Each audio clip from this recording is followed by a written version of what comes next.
When World War II began in 1939, air forces had already replaced most of their fabric-skinned biplanes with all-metal, stressed-skin monoplanes. Aircraft played a far greater role in military operations during World War II than ever before.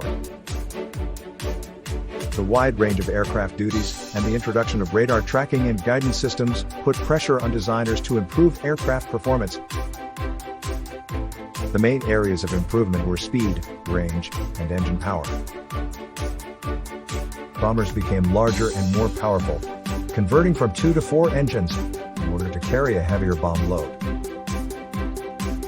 The US B-17 Flying Fortress could carry up to 6.2 tons, 6.1 tons of bombs over a distance of about 200 kilometers, 2,000 miles. Some aircraft increased their range by using drop tanks, fuel tanks that were jettisoned when empty to reduce drag. Fighters needed speed and maneuverability.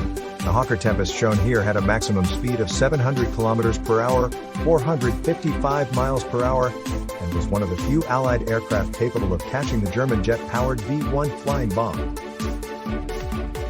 By 1944, Britain had introduced its first turbojet-powered aircraft, the Gloucester Meteor fighter, and Germany had introduced the fastest fighter in the world, the turbojet-powered Me-262, which had a maximum speed of 868 kilometers per hour, 540 miles per hour.